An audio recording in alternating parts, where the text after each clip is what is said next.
Have you ever wondered if a house could be alive? Not haunted, not cursed, alive, like flesh and bone hidden beneath wood and stone. That's the thought that kept clawing at Ryan's mind the first time he stepped onto the porch of the old Miller house, a crumbling Victorian estate at the edge of Ashwood, Maine. Locals whispered about it in hushed tones, saying it never slept. Lights flickered at odd hours, shadows moved inside when no one lived there, and sometimes, if you were foolish enough to walk past at midnight, you could hear faint breathing, as if the house exhaled through the cracks in its walls. Ryan didn't believe in ghost stories. He was a journalist, hardened by years of crime reporting, and he'd taken an assignment from a New York magazine to investigate America's most haunted locations. The Miller house was his first stop, but as soon as he pushed open the rusted iron gate, something felt wrong. The air was colder. The woods around the property seemed to grow silent, like the trees themselves were holding their breath. He muttered into his recorder. Arrived at Miller House, 9:15 p.m. Locals say last occupants vanished in 1978. Police ruled it a runaway case. House remains unsold for nearly 50 years. He approached the front door, which groaned when he touched the knob. The wood was warm, too warm, as though it had been absorbing body heat. He frowned but pushed it open anyway. Inside, the air smelled of wet earth and something metallic, almost like dried blood. Dust floated in the faint moonlight cutting through broken windows. Wallpaper peeled in strips, and the wooden floors creaked under his boots. He clicked on his flashlight. Nothing unusual, he said, trying to sound confident. But then, he noticed something. Every mirror in the house, there were at least 6 in the entry hall alone, was covered with black cloths nailed tightly to the frames.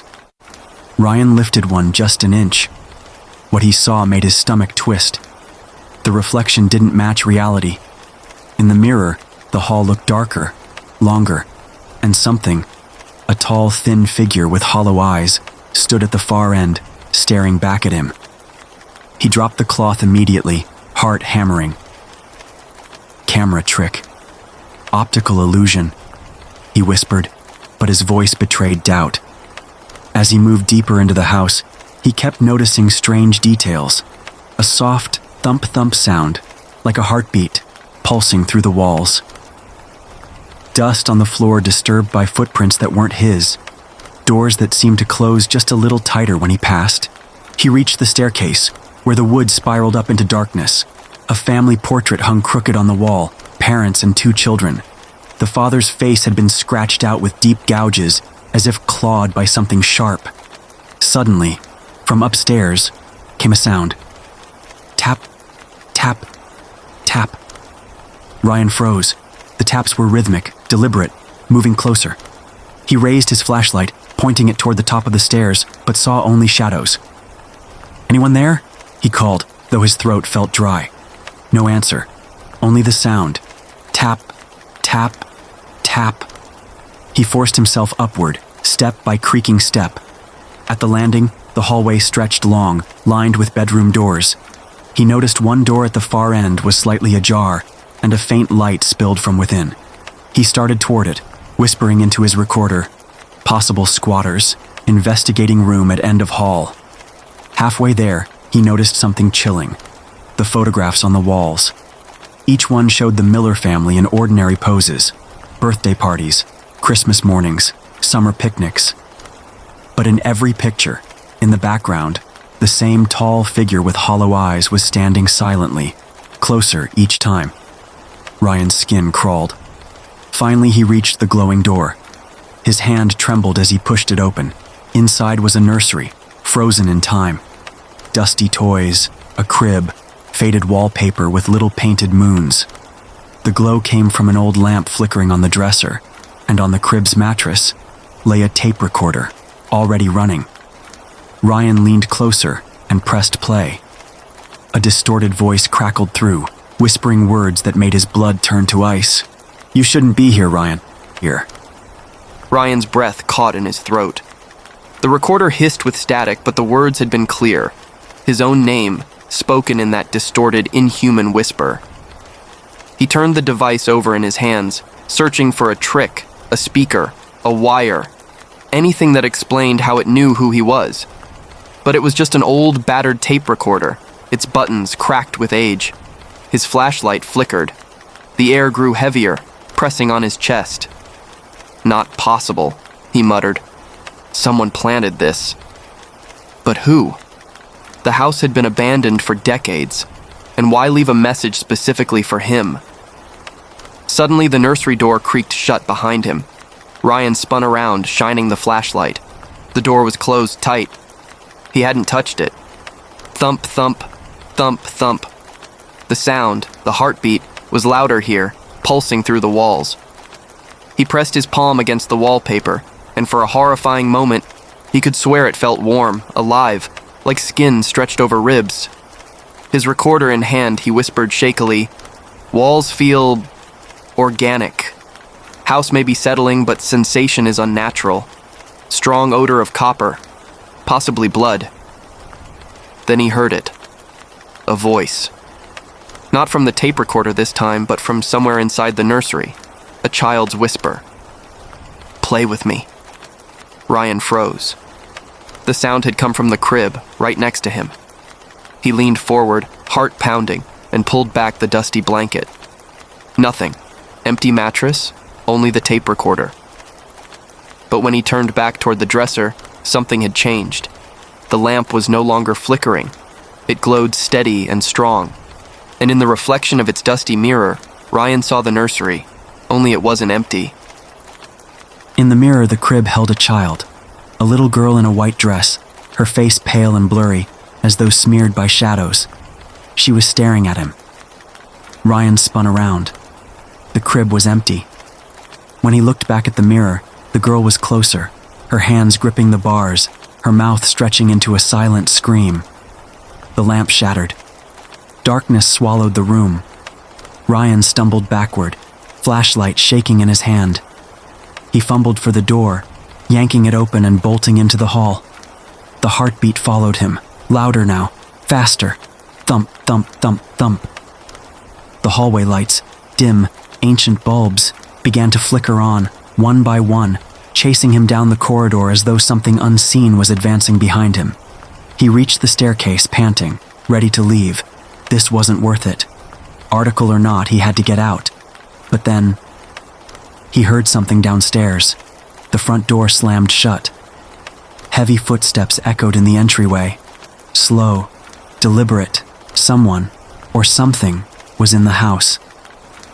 Ryan crouched at the top of the stairs, flashlight off, holding his breath. He peered down.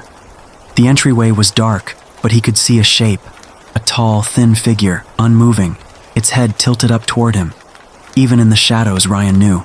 Those hollow eyes were staring straight at him. The figure didn't climb the stairs. It didn't move at all. It just stood there, watching. Ryan's mind raced. Do I run back through the hall? Find another way out? Or confront this thing? Before he could decide, the figure slowly raised its hand and pointed upward, toward him. At that exact moment, every door in the upstairs hallway slammed open with a deafening bang. Wind roared through the corridor, carrying with it a chorus of whispers, dozens of voices overlapping, frantic, desperate. Get out. Don't look. It's already here. Ryan stumbled backward into one of the open rooms, slamming the door shut. He pressed his back against it, gasping for breath. The whispers faded. Silence. Then, something new. From the far corner of the room came the sound of scratching. Slow, deliberate, like fingernails dragging across the wall. Ryan forced himself to raise the flashlight. The beam landed on the wall, and his blood froze. Words were being carved into the plaster, one letter at a time, as if by invisible hands. Welcome home, Ryan. Ryan staggered backward, staring at the words scratched into the wall. Welcome home, Ryan. His hand trembled so badly that the flashlight beam jittered across the peeling wallpaper. No, this is impossible. His voice cracked. Nobody knew I was coming here. Nobody. The scratching sound had stopped, but the letters were fresh, grooves deep in the plaster as though clawed out by something vicious. He touched them cautiously, still warm. His breath came ragged, and the heartbeat in the walls seemed to mock his panic. Louder, faster, like it was syncing with his own pulse. Thump, thump, thump, thump, thump, thump. Ryan forced himself to pull out his recorder. His voice shook as he spoke. Message carved into wall, name included. Suggest entity is intelligent, aware. This house is not just residual energy. It's interactive. A sudden thought hit him like ice water. If the house knew his name, maybe it wasn't the first time he'd been here. But that made no sense. He grew up in Chicago. He had never stepped foot in Maine before. At least, that's what he remembered. From outside the closed door came a soft knock. 3 times. Knock, knock, knock. Ryan froze. Then a child's voice, sing-song and sweet, floated through the wood. Come out, wherever you are. Every instinct screamed at him to stay silent, but the doorknob began to twist. Slowly. He lunged forward, gripping the knob and holding it tight. Something on the other side pulled hard, rattling the door in its frame. Stop! Ryan shouted, his voice raw. Leave me alone! And then, it stopped. The silence was worse than the noise. He held his breath, ear pressed against the wood. Nothing. No footsteps, no whispers. Just when relief threatened to creep in, something else happened. The knob grew warm beneath his hand. Then hot. Burning hot. Ryan yelped, releasing it. The door handle was glowing red, like metal heated in fire. He stumbled back, clutching his palm. When he looked again, the knob was normal, cool, as if nothing had happened. Ryan realized with dawning horror that he was trapped. The front door was blocked by that figure. The hallway swarmed with whispers. This room was no safer. He needed another exit. His flashlight swept across the room until it landed on a small door, half hidden behind a wardrobe. The kind of door that led to crawl spaces or attics. Desperate, he yanked the wardrobe aside, dust choking the air. The little door was locked with a rusty latch, but one strong shove broke it open. He crawled inside. The narrow tunnel smelled of rot and damp earth. Cobwebs clung to his face. His flashlight illuminated wooden beams above, but the further he crawled, the stranger things became. The walls weren't wood anymore.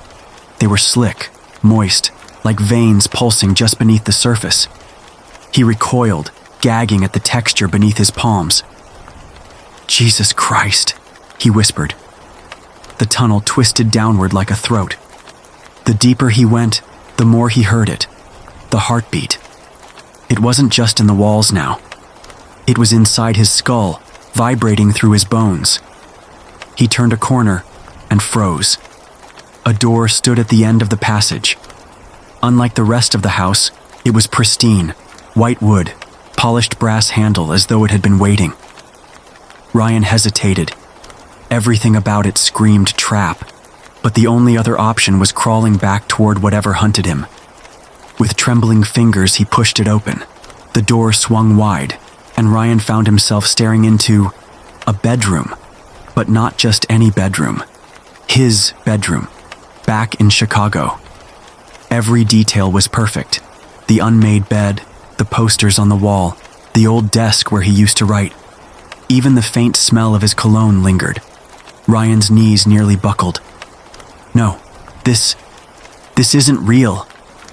Then he noticed something different. On the desk sat a stack of old photographs.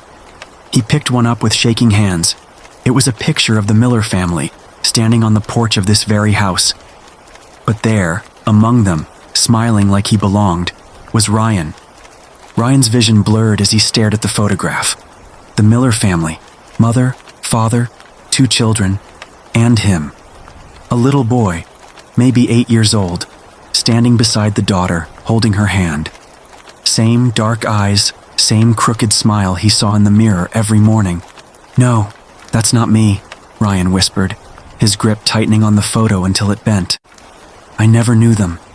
I've never been here before. But the photos on the desk told a different story. One after another, they showed the same thing. Birthdays, holidays, family gatherings, and in every one Ryan was there, sometimes laughing, sometimes solemn, but always present. The walls of the room pulsed faintly, and he realized with mounting dread that the heartbeat was louder in here than anywhere else. Almost as if the house itself was excited to see him back. His flashlight flickered, sputtered, then died. The room was plunged into suffocating darkness. Then, faintly, the voice of a woman, gentle, soothing. "Ryan, darling, you came home." Ryan spun toward the sound, his chest tightened. "Who's there?" Out of the shadows, a figure stepped forward, a woman in a faded, blood-stained dress. Her face was pale, her eyes hollow sockets, yet somehow he recognized her, the mother from the portrait. "You've been gone so long," she whispered, stretching out a trembling hand. "We waited. We always waited." Ryan stumbled back, his heart hammering. No, this isn't real, you're not real." But she only smiled, lips cracking into a grotesque grin. "You don't remember, do you? That's why you left us." Her voice grew sharp, accusing. "You abandoned your family."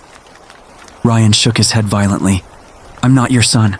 My family is alive, back in Chicago. I don't know you." The woman's smile twisted into rage. The air grew colder. "Lies. This house is your blood, your flesh. You belong here." The floor trembled beneath his feet. Ryan stumbled toward the desk, grabbing another photo, desperate for answers. This one made his blood run cold. It wasn't of the whole family. It was only him, Ryan, standing on the front porch. But not as a child, as he was now. Same jacket, same hair, same face. Taken recently. He dropped it in horror. His hands shook uncontrollably as the woman stepped closer. Thump, thump, thump, thump. The heartbeat filled the room, deafening. "Leave me alone!"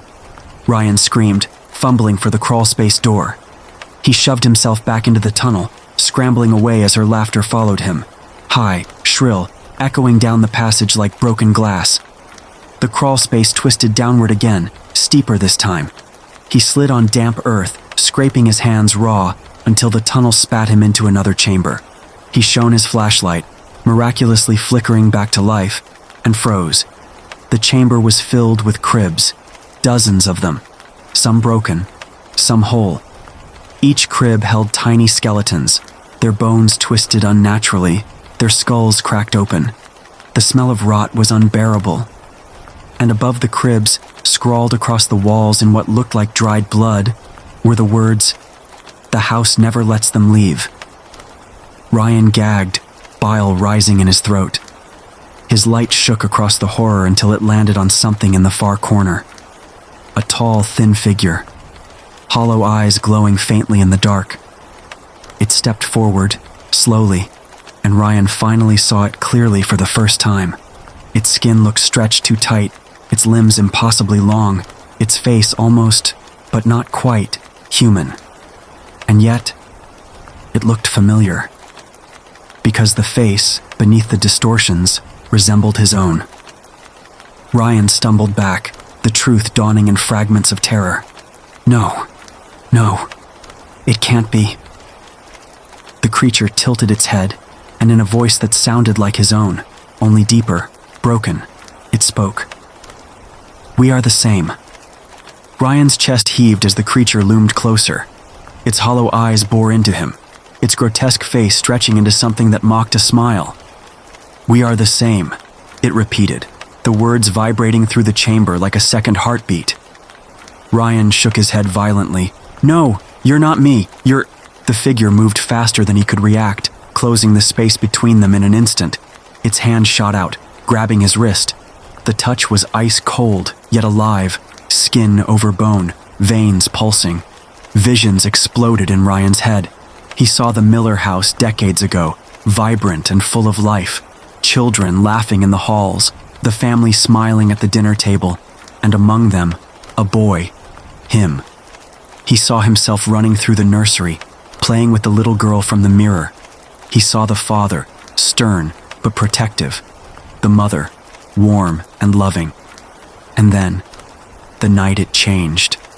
Blood dripping down the stairs, screams echoing through the walls, his father's face twisted in rage, his mother's cries, the children hiding in the crawl space while something inside the house awoke, demanding more. Ryan, young, terrified, had run. He left them, and in doing so, he fed the house. The vision shattered, and Ryan collapsed to his knees, gasping. The creature loomed over him, whispering, "You were the first. The house was born from you. We are its blood, its memory. That's why you can't remember, because you left a piece of yourself behind, and it grew." Ryan's mind reeled. All the missing pieces, the photographs, the whispers. It wasn't a haunting. The house wasn't just alive. It was him, or what he could have become. "No," Ryan choked out. "I'm not staying here. I don't belong here." The creature crouched, its face inches from his. The smell of earth and rot filled his lungs. "You already have. Every step you took inside, fed it. Every breath you gave, bound you back. You're not leaving, Ryan. You're coming home." The cribs rattled violently. The walls pulsed like veins, oozing black liquid. The heartbeat thundered so loudly he thought his skull would split. Ryan stumbled backward, searching for an exit, any escape. His flashlight beam danced wildly until it landed on a narrow stairway carved into the stone. Without thinking, he bolted up it. The heartbeat followed. The creature's footsteps echoed behind him. He burst through a hatch and found himself back in the entry hall. The front door loomed ahead, wide open now as if inviting him to try. He sprinted for it, lungs burning, but just as he reached the threshold, the figure was there again, blocking his path. It didn't move. It didn't have to. The house itself shifted. The walls stretched like flesh, slamming shut around him. Windows melted into darkness. The ceiling bent lower, pressing down. Ryan screamed, fighting, clawing at the walls, but they only pulsed with the same word, over and over, in whispers that filled his head. "Stay, stay, stay." In one final act of desperation, Ryan grabbed his recorder. His voice shook as he spoke, tears blurring his vision. "If anyone hears this, don't come here. The Miller house isn't haunted. It isn't cursed. It's alive. And it remembers. It feeds on what you leave behind. I don't know how, but I think I was the first. The house was born from me. And now..." His voice cracked. He looked up at the hollow-eyed figure, his own distorted reflection staring back. "Now it's taking me back." The recorder slipped from his hand, clattering to the floor. The last thing Ryan heard was the door slamming shut. The last thing he felt was the heartbeat merging with his own. And the last thing he saw was his reflection in the mirror. No longer himself, but the creature, smiling. A month later, a new journalist arrived at the Miller house, chasing the same ghost story. The house was quiet, waiting. But if you listened closely through the halls, you could hear the faint sound of a tape recorder playing on loop. Ryan's voice. "Have you ever wondered if a house could be alive?